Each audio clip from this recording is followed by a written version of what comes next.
మీ ఆంటీకి birthday wishes చెప్పినట్టు ఉంటుంది కదా అని చెప్పనేసరికి, సరే రేపు మార్నింగ్ మీకు మెసేజ్ చేస్తాను ఏ గుడికి వెళ్తున్నామో అనేది అని చెప్పాను. కానీ సరేనండి అని చెప్పి ఇంకా ఇద్దరూ అలా మెసేజ్లు చేసుకుని మాట్లాడుకుని మొత్తానికైతే ఇంకా రేపు మళ్ళీ కళావతి గారిని కలవడానికి ఒక వంక దొరికింది.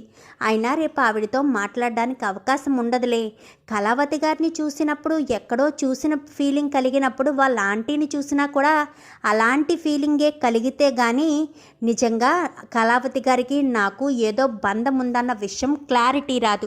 ఇది ఒకందుకు నా మంచికే అనుకుని రాజ్ కాస్త చాలా సంతోషంగా రోజు రాత్రికి నిద్రపోతాడు. మరుసటి రోజు ఉదయాన్నే కావ్య చీర తీసుకొచ్చి, ఈ చీర కట్టుకోండి అత్తయ్య, మీకు బర్త్డే విషెస్గా ఈ చీర మీకు ప్రజెంటేషన్ చేస్తున్నాను అని చెప్పనేసరికి, చాలా థ్యాంక్స్ కావ్య అని చెప్పి అపర్ణ అదే చీరను కట్టుకుని వస్తుంది.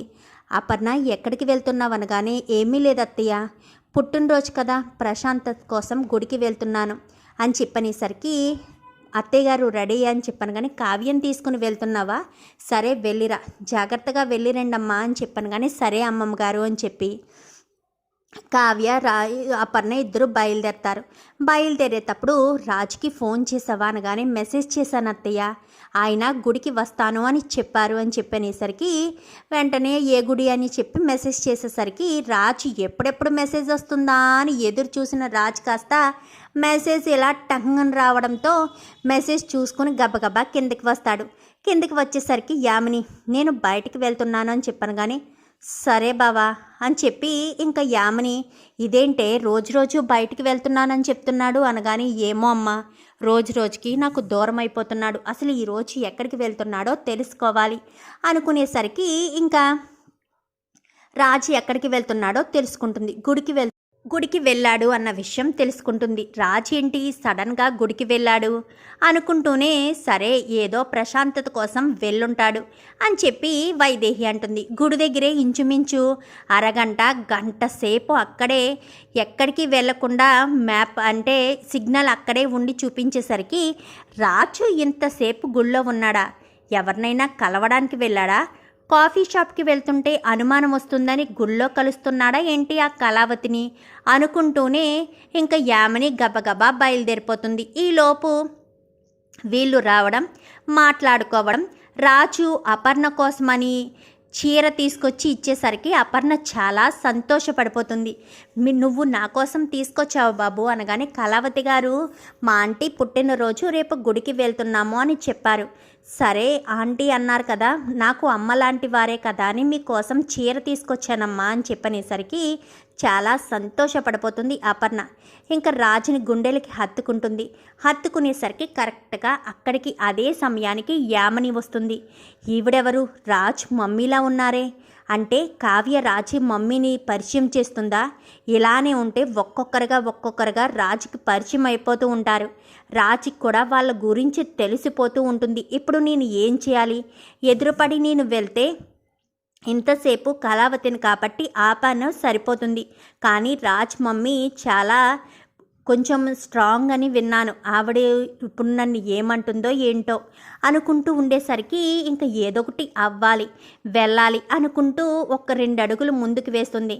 బాబు మీరు మా ఇంటికి భోజనానికి రాగలరా అని చెప్పాను కానీ ఒక్కసారిగా యామిని షాక్ అయిపోతుంది. ఆంటీ అని చెప్పాను కానీ అర్థమైంది కావ్య అని చెప్పనేసరికి, అదేంటి కళావతి కదా మీరు కావ్య అని పిలుస్తున్నారు అనగాని, తనకిష్టమైన వాళ్ళు పెట్టారు బాబు ఆ పేరు, అందరూ పిలవరు, ఇష్టమైన వాళ్ళు మాత్రమే పిలుస్తారు, తన పేరు అసలు పేరు కావ్య, మేమంతా కావ్య అనే పిలుస్తాము అనగాని, మరి నేను కళావతి అనే పిలుస్తాను అనగాని, మీ ఇష్టం బాబు అని చెప్పి మాట్లాడుతుంది అపర్ణ. అయితే ఇంకా వీళ్ళు ఇలాగే మాట్లాడేసుకొని వీళ్ళ మధ్య పరిచయాలు పెంచేసుకుంటే రాజ్ నాకు శాశ్వతంగా దూరం అయిపోతాడు, ఏదొకటి చేయాలి, ఏదొకటి చేసైనా సరే రాజ్ని ఇక్కడి నుంచి తీసుకువెళ్ళిపోవాలి అనుకుంటూ ఇంకా యామిని ముందుకొస్తుంది. ఏంట్రామ్ ఎక్కడున్నావు అని చెప్పాను కానీ, అదేంటి నేను ఎక్కడున్నానన్న విషయం నీకెలా తెలుసు, నేను కళావతి గారిని వాళ్ళ ఆంటీని కలవడానికి వచ్చాను, ఈరోజు వాళ్ళ ఆంటీ బర్త్డే అంట, గుళ్ళో కనిపించేసరికి గుడికి వచ్చాను కదా అని వాళ్ళతో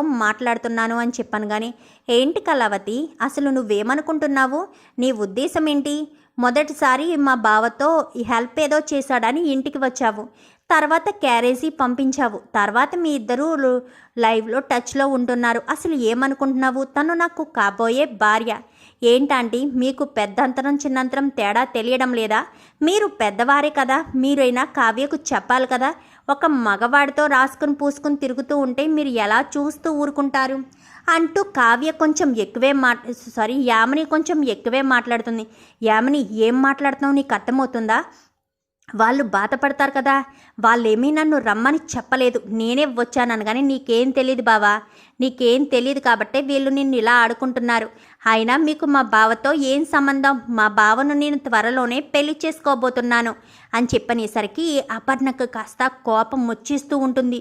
నువ్వు ఉండు కావ్య అని చెప్పాను కానీ వద్దత్తయ్య, ఇప్పుడు కనుక మీరు ఆవేశపడితే అనుమానం వస్తుంది. అందుకే మీరు ఆవేశపడకండి, ఎన్ని రోజులు ఇలా పేలుతుందో చూద్దాము అని చెప్పి కావ్య ఆపుతూనే ఉంటుంది. ఇంకా యామిని మరీ రెచ్చిపోయి మీరింత దారుణంగా దిగజారిపోతారని అనుకోలేదు.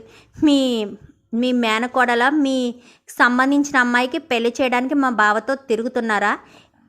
వీళ్ళిద్దరికీ ఏం సంబంధం ఉందో తెలియదు కానీ వీళ్ళిద్దరూ మాత్రం రాసుకు పూసుకుని తిరగడం, మెసేజ్లు చేసుకోవడం, చాటింగ్లు చేసుకోవడం, మధ్యలో కలవడం జరుగుతుంది. మీరైనా ఆవిడికి చెప్పండి అంటూ మాట్లాడేసరికి ఏం మాట్లాడుతున్నావు యామిని? నోటికి ఎంత మాట వస్తే అంత మాట మాట్లాడేయడమా? కళావతి గారించి తప్పుగా మాట్లాడతావేంటి?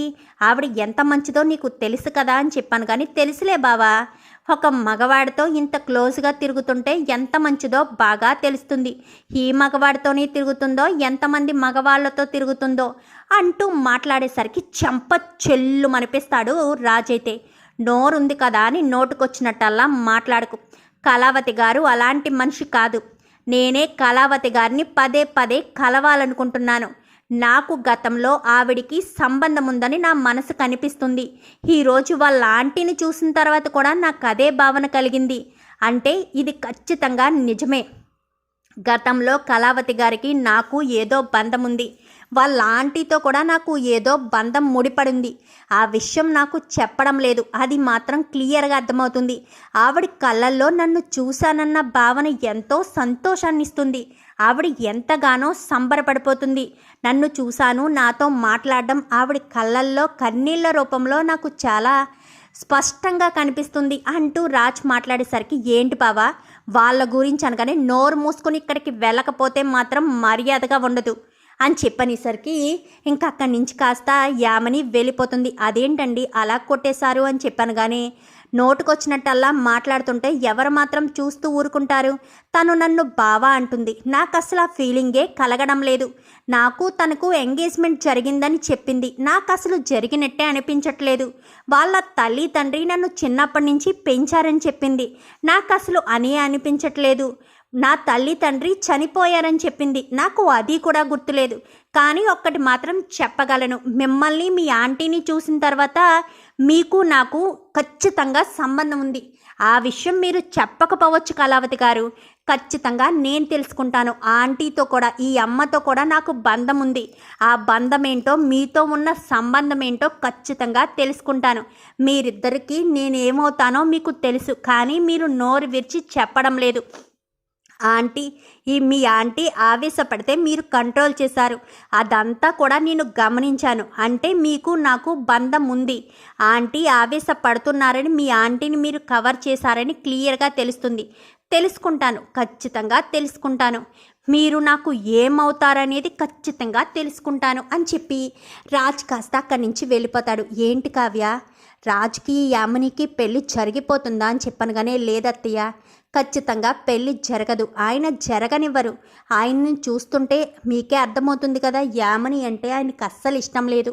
గతంలో ఇష్టం ఉందో లేదో నాకు తెలియదు కానీ ప్రజెంట్ మాత్రం యామినిని ఆయన నమ్మడం లేదు. అయినా ఇక్కడ ఆయన ఉన్నారన్న సంగతి యామినికి ఎలా తెలుసు అనగానే ఏ ట్రాకర్ అయినా పెట్టిందేమో అని చెప్పనేసరికి పెట్టే మనిషే అత్తయ్య. ఎందుకంటే ఇంత నాటకాలేసి ఇంత పగడ్బందీగా ప్లాన్లు వేసిందంటే ఖచ్చితంగా ఏదో ప్లాన్ చేసే ఉంటుంది. అందుకే ఈయన ఇదే గుళ్ళో ఉన్నారని, ఇక్కడే ఉన్నారని కరెక్ట్గా వచ్చేసింది. ఆయన ఇప్పుడు ఈయన కొట్టారు కదా, ఇప్పుడు ఎలా ఉంటుందో ఏంటో అని చెప్పి అనేసరికి అంతా రాసి చూసుకుంటాడులే, మనం ఏమీ ఇబ్బంది పడక్కర్లేదు, చాలా థ్యాంక్స్ కావ్య అంటూ అపర్ణ అయితే కావ్యని హత్తుకుంటుంది. తొందరలోనే ఇంటికి తీసుకొస్తాను అత్తయ్య, కానీ ఈ విషయం మాత్రం ఎవరికీ చెప్పకండి. అలా చెప్తే ఏదో ఒక పరిస్థితిలో లేదంటే ఏదో ఒక రకంగా రుద్రాణి గారికి తెలుస్తుంది. రుద్రాణి గారి సంగతి మీకు తెలిసిందే కదా అని చెప్పాను, కానీ సరే నేను ఎవరికీ చెప్పను అంటూ అపర్ణ చెప్తుంది. చూద్దాం మరి రాబోయే ఎపిసోడ్స్లో మరి రాజ్కి గతం ఎలా గుర్తొస్తుంది, మరి యామనికి తగిలిన ఈ దెబ్బతో మరి యామని ఎలాంటి ప్లాన్లు వేసి రాజుని లొంగ తీసుకోవడానికి ప్రయత్నాలు చేస్తుంది. చూద్దాం మరి రాబోయే ఎపిసోడ్స్లో ఇలాగే జరగాలని మీరు కూడా కోరుకుంటే వీడియో నచ్చితే లైక్ చేయండి, ఛానల్ని సబ్స్క్రైబ్ చేసుకోండి, పక్కనే ఉన్న బెల్ సింబల్లో ఆల్ పై క్లిక్ చేయండి. Thank you for watching.